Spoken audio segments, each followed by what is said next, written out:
Welcome to the Unpolished MBA. I'm your host, Monique Mills, and we're in season 10 of this podcast.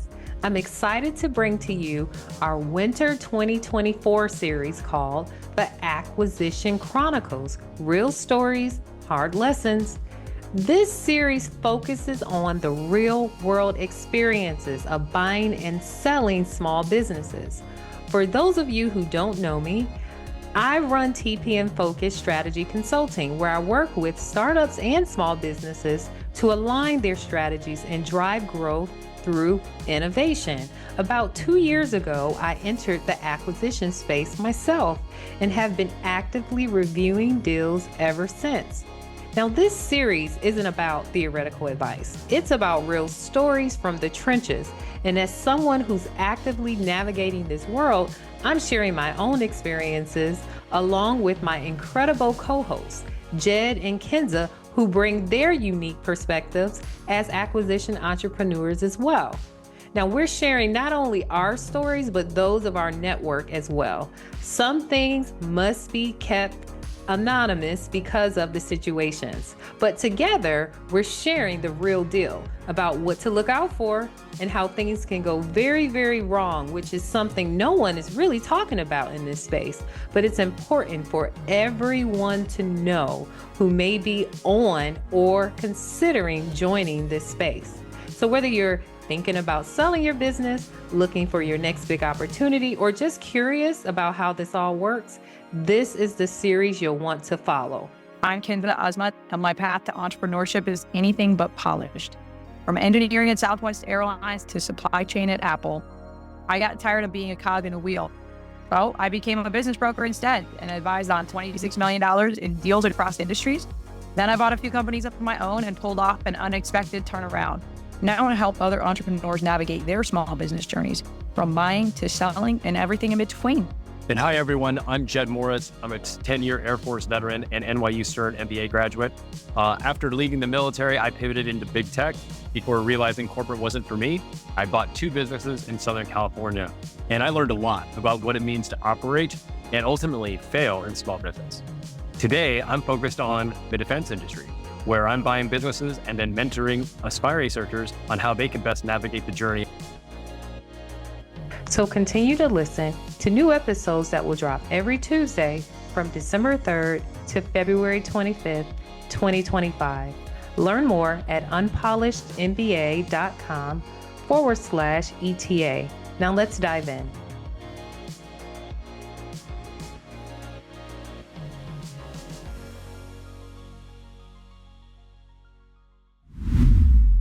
We start off this episode by talking about a lot of the grifters that are online in this space.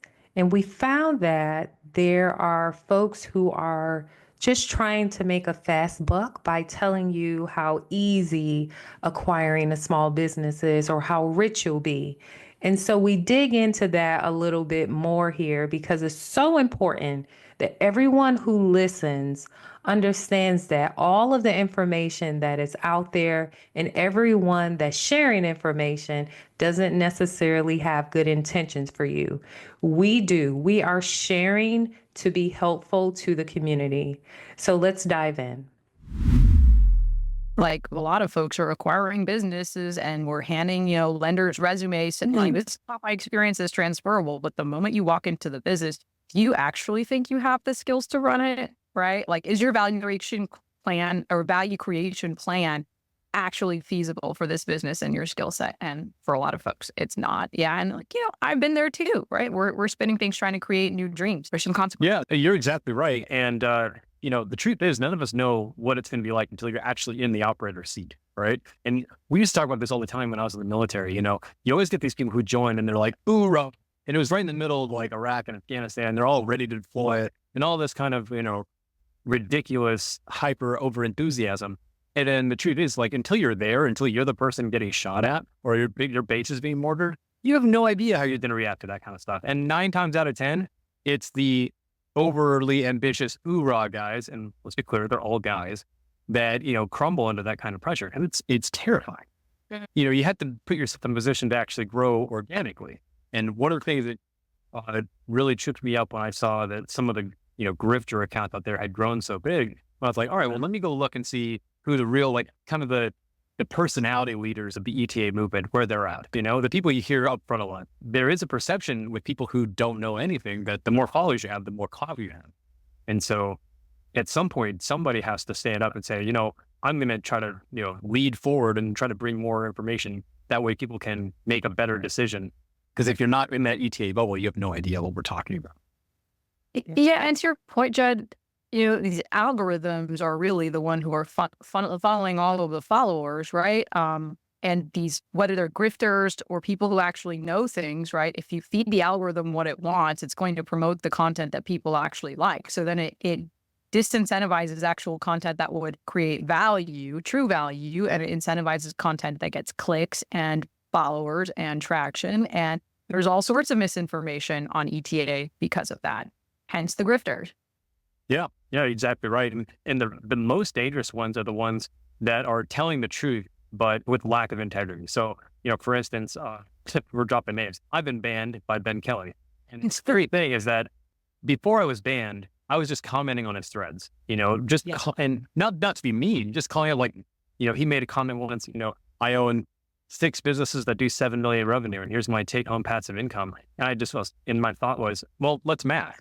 If you got 6 businesses that do 7 million in revenue, then if that revenue is evenly distributed, we're talking 1.2 million in revenue per business. And they're not evenly distributed. We know that, right? So if that's the case, when you actually factor out, these boring businesses, and you're looking at net income, each business is probably doing, maybe $100,000 to $250,000 of net income. Yeah. So each one of these businesses is by definition the riskiest possible business you can have. And by having a portfolio of them, any one of them fails, you miss payroll on one of them, or a truck breaks on the one of them, then that PG is going to take down the other 5, right? So it's a house of cards. And so the scary thing here is that, you're telling things that are true. Yeah, I can buy a business with no money. Yeah, I can find 100% seller financing. And yes, I could hire an operator to put in there. But you're targeting people who don't know how to do any of those things. You're giving them the tools to do them, but without the financial and operational knowledge or experience to implement them correctly. And you're doing it in the riskiest possible segment of business acquisition available, and then charging them $10,000 to find out how to do it. It's just not lying, but it is grifting. So you said the math ain't mathin', and he said block. Yeah, exactly. Yeah, I said the math ain't mathin', and he just blocked me really. Wow. Walker the other day posted something, a success story, right? A really, really great success story. And the math wasn't mathing. I made a comment. He replied, right, and explained what was actually going on, the deal mechanics and everything. And so when we look at who the experts in the space really are, if they're not engaging in the posts that are talking about the structural issues with a post that you've made, you can probably tell that they're grifters. Yeah, and during that time, I was having all kinds of people who were, posting on these comments, reaching out to me directly, DMing, saying, hey, how do I know if this guy's a fraud? How do I know if this person, if their course is legit? And I have no idea, because I've never taken these courses. But what I can say with certain is that if you're serious about buying a business, you should absolutely take the time to read the HBR guide, read, buy, then build, reach out to other pros who are in the business, in the community. And all the advice that you're seeing should marry up with everybody else's advice at some point. Everyone's got their own style, but all the fundamentals are the same. And if someone else is way off in left field saying, don't worry about any of that stuff, you can do it for free and it's super easy, and don't worry about it, you can hire someone who can do it for you for $60,000 a year, then that should raise a red flag. Now, before we continue, let's take a quick detour so that I can explain a few of the terms that you'll keep hearing throughout the episode. We want to make sure that everyone's on the same page, whether you're an acquisition pro or you're just curious about how all this works. So I'll start off with the first one, ETA. ETA is a term that we use to stand for Entrepreneurship Through Acquisition. It's basically just a fancy way of saying you're buying a business instead of starting one from scratch. So the other term that you'll hear is searcher. A searcher is someone that's actively looking to buy a business. That's simple. NDA. NDA stands for a non-disclosure agreement, and it's basically a legal document that you sign promising you'll keep certain information private. It's like pinky swear for grown-ups, but with lawyers involved, maybe. But that's typically a one-page document you sign even to get information about the business initially. SIM is another term that you've heard in this episode, and it stands for Confidential Information Memorandum. And that is basically the document where they use it as a sales item. It's kind of like a brochure of the business that you're looking at. It'll tell you what the business does, where it's located. It gives you all of like the high level information about it, so you can decide whether or not it's something you want to further look into. Another term you'll hear is LOI. That stands for letter of intent. It's basically a document that formally says, hey, I'm serious about buying your business, and here's what I'd offer for it. It's not binding, but I just want to show you that I'm really interested and this is what I'll pay for it. And it just shows you're committed to moving forward if you're the buyer. The other term you'll hear is P&L. It stands for profit and loss. It's a financial statement. It's like the business report card. It shows how much money the business is either making or losing over a certain period of time. And finally, I'd be remiss if I didn't mention two people who are mentioned in this episode. You wouldn't know who we're talking about, but you should know who these folks are. So you heard us mention someone named Walker. Walker Diebel is the author of the book Buy Then Build. It's a book that you should read if you're in this space or considering getting in this space. He is the founder of the program called Acquisition Lab, which helps people buy small businesses. The other person we mentioned is Will, and we only call him by his first name because that's what everyone knows him by, and it's just pretty understood who we're talking about when we're talking about the small business acquisition space. Will is the host of a podcast called Acquiring Minds. Now, if you're considering this space and you want to hear some of the journeys that folks have went through, that's the podcast to listen to. So Will and Walker, thank you for contributing to the community, and we just let some more folks know who you are. Let's get back to the conversation. Yeah, I saw that post. Here's the thing. When I first started in this journey a few years ago, I did a webinar series with S&B attorney, Elliot Holland. Like, we did a series because I would get questions, and there's a lot of grifters out there. I would get questions. I'm like, listen, I do business consulting, but not on that. Like, I'm actually buying. So let me direct you to the people who I've trusted, who know their stuff, who actively are helping people do this now. And after we did this series together, like each one just got on, one per day. We recorded it, but what I had my assistant put everything into a PDF, which tells them the books to buy, the podcasts to listen to, and their email. They just gave everything. It was like, hey, whoever wants to reach out can reach out. Eric says to this day, people still reach out to him from that PDF because they get it free from my profile. And here's the thing. You don't have to enter an email address or nothing. It literally takes you to the Google document when you click the link and you just download whatever you want. Because I want people to have access to the information and the right people and not be taken advantage of. I don't care about getting their email address and trying to spam them later. Like, no, because we're trying to help people. That's why we're even doing this series. Yeah, that's exactly right. And I tell people, I'm like, most people who are headed down this route, at least from the MBA side, they've taken an ETA class. They've attended a conference at Chicago or Harvard. They've read through the Stanford study. They've done those things already. But for everybody else, ETA is absolutely available to them, but they don't have the opportunity to take one of those classes. And so the classwork for them is reading the material. And so when someone reaches out to me and they're like, I had someone reach out to me a couple weeks ago and they're like, hey, I'm interested in buying a business. Do you offer a course or anything like that? I'm like, no, I don't offer a course. I could definitely send you some material that you can then do on your own for free, but I don't offer a course. And because in my mind, if someone actually wants to do a course and they don't have access to those kind of classes, Walker runs the Acquisition Lab. Right. And there's probably not another course I would recommend other than that. Yeah. Right.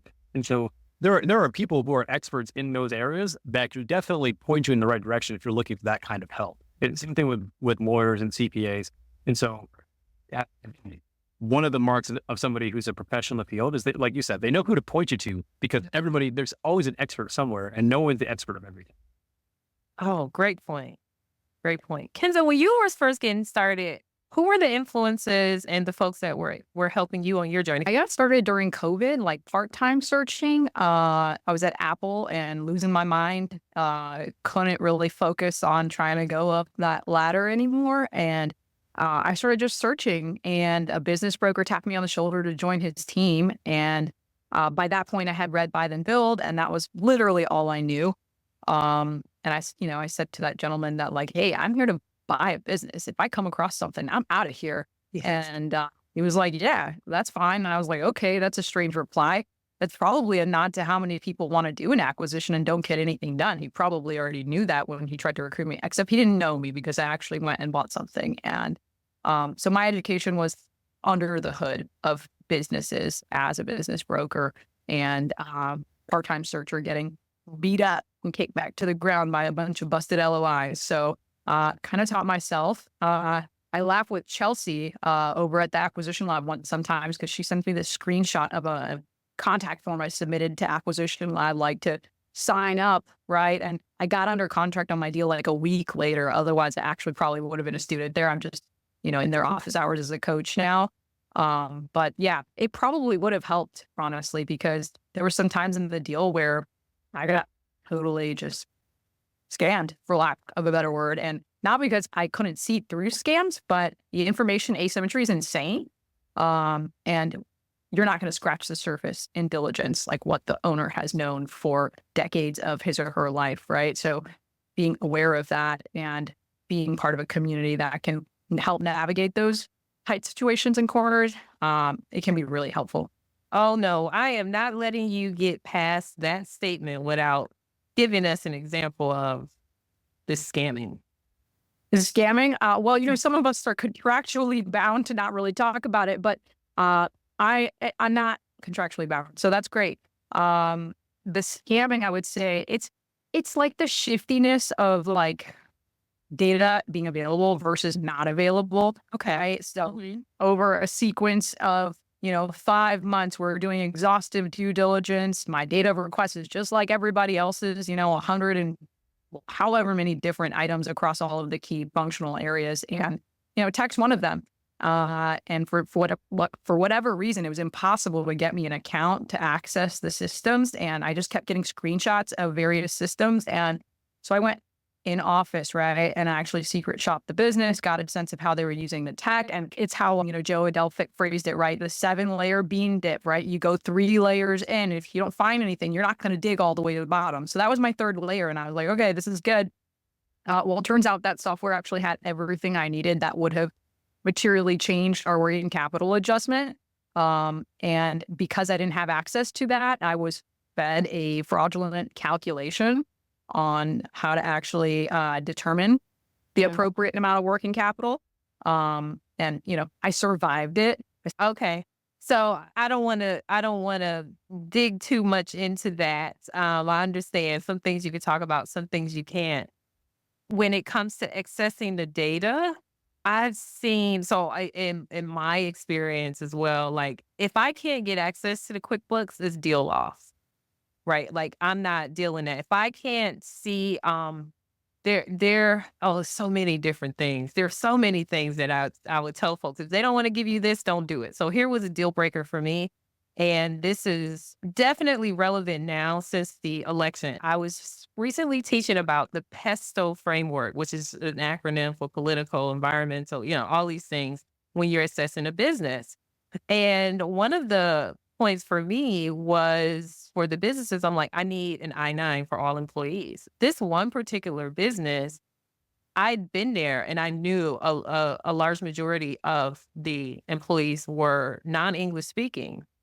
And they were critical to the business. When I requested I-9, and they're like, no, we can't do that because we don't want to let anyone know. It would be odd if we're asking for this.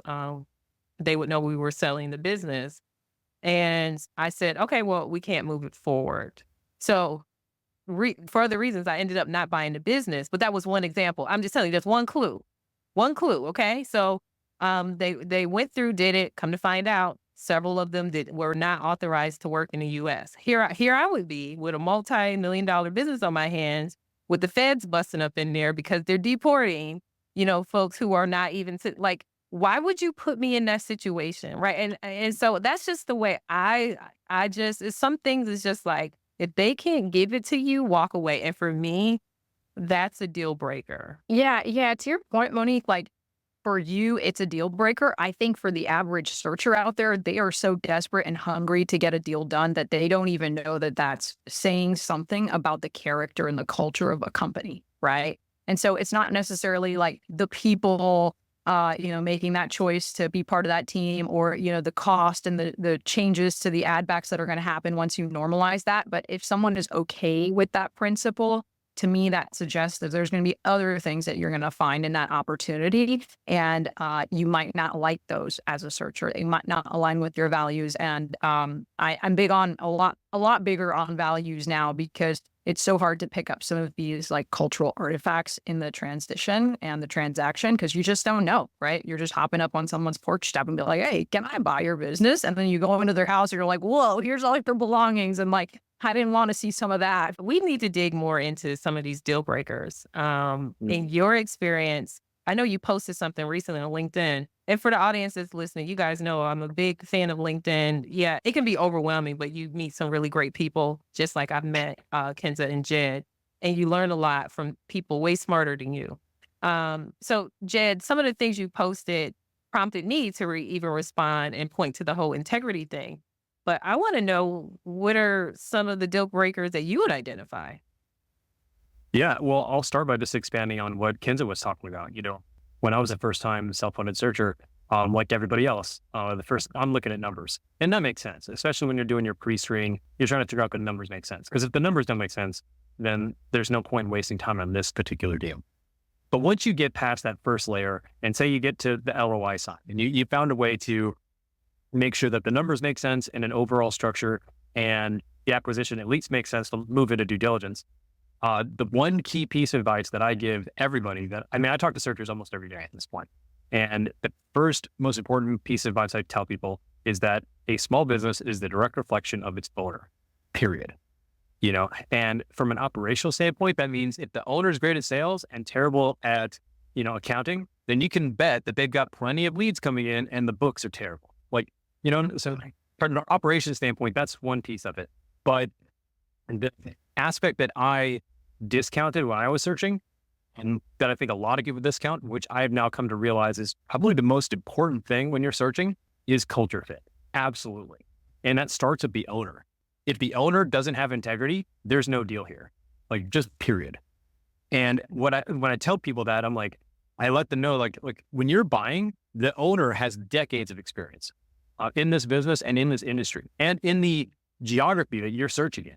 They have relationships, they've got history, and if they want to hide something from you, they absolutely can. And just like we talked about a couple of weeks ago with Joe, you can have all the resources in the world. He was coming to bat with a fully funded search fund. They did due diligence, they did quality of earning, they did all the checks you can imagine. And like he said, it was on the 7th layer that they found. Looking back, that's not something they would have found. There's no quality of operations exam they could have done to find that, And that's why it's so critical that you have I'm not saying you have to be best friends with the seller. That's not realistic. But what is realistic is that there's approximately 30 days pre-LOI. And then there's approximately 90 to 120 days during exclusivity, once the LOI is signed, before you sign the purchase agreement. At any point, you can walk away. And that is enough time for you to exercise your EQ and get a good feeling about whether or not this is somebody who is overall above board or overall below board.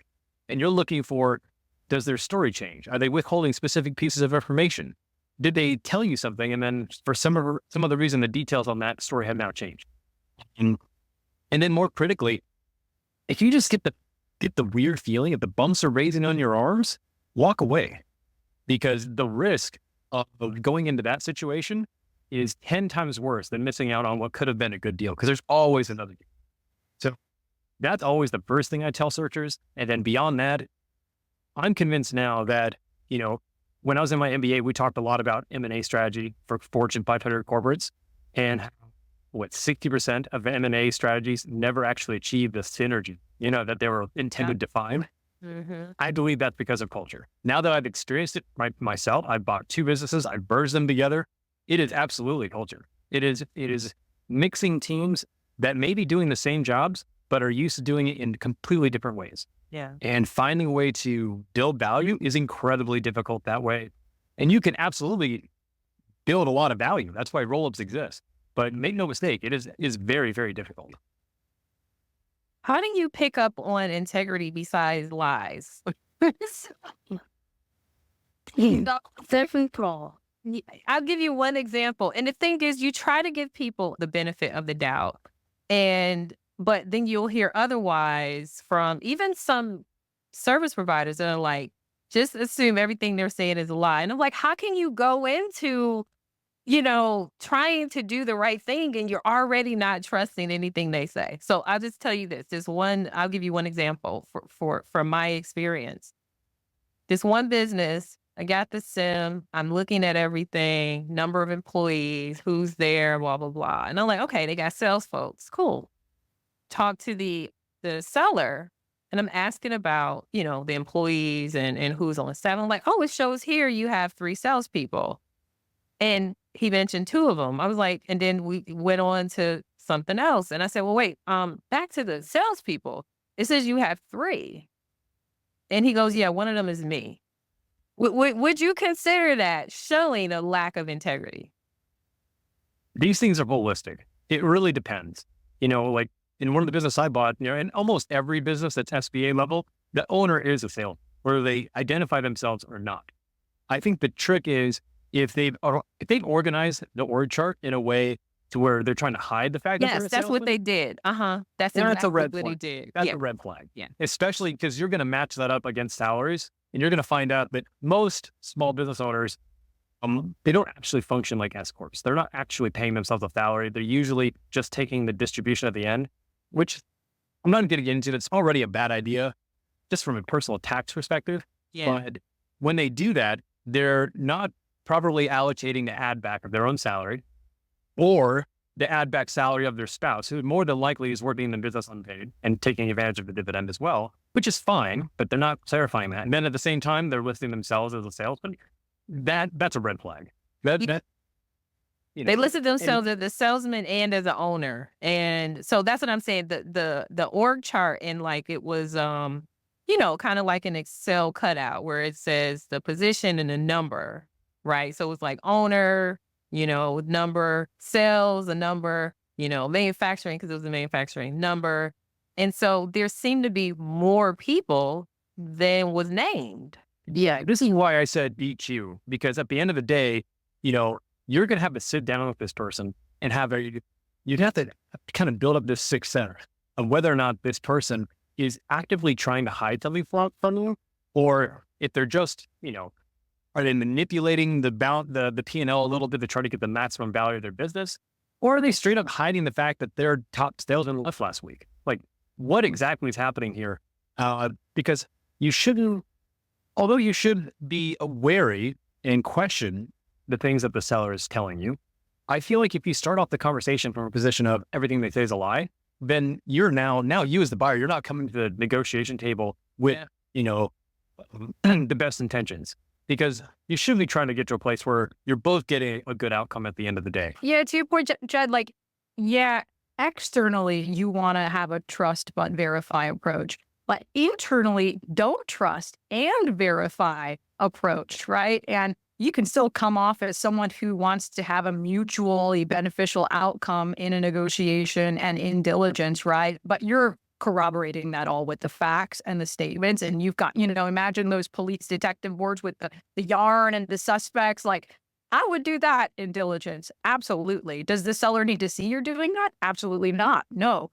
One indicator to me just right at the beginning, whenever I was a business broker and trying to compile a SIM or financial, if I see 10,000 different add backs across line items in the P&L, then you know that they haven't been operating this business as a business. They've been using it as a personal balance sheet, an extension of their personal balance sheet. So the first thing I do when I see a sim is look at how many ad backs there are. If it's clean, if there's, a pension contribution, a salary, $5,000 of meals and travel, like that seems reasonable. If I see like 19 different items that are going to be difficult to even figure out, then that's kind of the tip of the iceberg for me. There's probably more there from a digging perspective. And we're talking about like tactical levers on how to figure out someone's integrity. I would do a background check, right? Like now that is something I would stand for. If someone tells you that they would not authorize that, then that is a data point for you as a searcher that someone would not want to authorize that. That seems a little odd, right? If you secret shop the business and you just happen to like come across some team members that are providing an unsavory business experience, like that's probably coming from the top, right? Someone is letting that culture slide, or that is a culture that they stand for. If the seller's sharing information and they're citing that team members say such and such about the data, but you're doing the actual data analysis and you're seeing different information, that's a mismatch. Dig into that bean dip a little bit more and get to the bottom of that one. Withholding W-9s, withholding system access, giving you like PDFs of things intentionally so you can't actually stick it into an Excel analysis, even though it's just a button in QuickBooks to get to Excel, right? Like a lot of these, they have an opposing side that could be perfectly explained. And that's the difficulty as a searcher, right? How do you know to push the gas? How do you know to pump the brakes? That's why you need a guide. Yeah, you do need a guide. And the one final thing I'll say on this is that, when we're all like out in the social media space and all you hear over and over and over is the success. And the good news is that ETA has a high success rate. That's great. But there are two reasons why you don't hear about the failures. And the first reason is because when your business fails, you likely don't want to talk about it out loud in front of millions of people. That sucks. In fact, most people, we want to wait until we're ultimately successful. Then we'll look back and say, hey, my business failed 2, 3, 4 times, but now look at me, I'm doing great, right? That's a great cocktail story. But when you're in the middle of it, it's not fun to talk about. And the second reason though, especially in the ETA space, is that when things go sideways, most of the time, there's going to be some sort of settlement and non-disclosure agreement at the end of it, which means they're not going to talk about it. You can't talk about it. And as a result, we don't get these stories. Yeah. I made a post on LinkedIn yesterday, about the fact that, I've been reaching out to a lot of searchers who acquire businesses that then failed. I'm somebody who acquired a business that business then failed, and really trying to get a good understanding of the circumstances behind that. And one of the main reasons why you don't hear these stories is because the vast majority of people I've talked to are under NDAs. You're not going to hear them talking out loud on a podcast or on a YouTube video or even at a college campus, because if that is recorded, then that could cause legal issues for them later. So what I'm trying to do is collect as much of these stories as possible and make them anonymous. And that way we can publish the actual, stories of what happened and get those lessons out there without endangering the searchers themselves. And of the hundreds of people I've talked to, there are a significant amount of them that come back and find that misalignment, miscommunication, or outright fraud from the seller was a key factor, a key determining factor. And you can imagine why they can't say that out loud, because that is exactly why the settlement and the NDA are in place. And before we stop and say, oh, well, the buyer is just going to blame the seller when the business fails, let's keep in mind that this is not the majority of buyers saying that this has happened. And I'm also doing the extra step to make sure that we can verify that, was it the financials, was it the working capital, and all of those things really did impact. But it bears repeating that something 70% of these cases, it was a critical misstep, either direct fraud or something that was alluded to that wasn't accurate, that wasn't discovered until post-close. And the problem we run into is everybody will say, well, you should have found that in due diligence. Well, we have stories of people that would not have found that in due diligence. And then they'll say, well, that's why you write the purchase agreement and the representations and the warranties to protect yourself. But then what they don't talk about is you could do all that, and you can have a seller who outright commits fraud and breaks all of those commitments in the purchase agreement on day one. But that still means that you have to sue them, which takes time and money. And in the meantime, that business you bought is probably on the ropes. So you may get all the way to the end of that and there's nothing left to save. So, and you're going to sign an NDA about it. So these are all critical reasons why, you just don't hear some of the negative stories out there about things that you should be watching out for that catch people off guard. Yeah, this reminds me of that quote. Was it Theodore Roosevelt, "Man in the Arena," right? Some of us in the ETA space, whether you've bought a business or you're a diligence provider, we think we're in the arena and we can just make statements about people who have gone through certain experiences and, criticize. I think this is really a learning opportunity for all of us. Unless you are literally the man or woman in the arena of that specific opportunity, you have no idea what that person is going through, what has happened in that transaction. And even me in my own opportunity, like despite knowing everything that I thought I knew, right? You don't actually know everything, right? There's all sorts of information that you have to piece together from 18 different angles. And, in my case, I had to pay a forensic accountant to really dig into things. And there's paper checks that, thousands and thousands of them, right? Like, how do you recover funds when you have to hire someone at an extremely egregious cost to even be able to pursue litigation, right? And that's just one of the things, right? That I ran into. But unless you're specifically the person in that opportunity, you're probably not qualified to speak on it. That's huge, you guys. And this is why we're doing this series. That alone, like, let's double click on that, as Will says. Let's double click on that. That is the reason why we're doing this series, because we want to share with everyone things to look out for, things to investigate further, and just help you really build on that EQ. Because the IQ part is the data, you can read that, you can analyze that, but there's certain context clues that you miss, especially if you have never done this before. So that was a great teaser into the rest of this series, and I hope everyone will continue to tune in. Thanks for joining us on the Acquisition Chronicles. Today's episode hopefully gave you some key takeaways and reminders. We appreciate you listening. And if you found value in today's discussion, please share the podcast with someone who might benefit. We'll be back next Tuesday with more stories from the trenches. So make sure to subscribe and follow along. Until then, take care.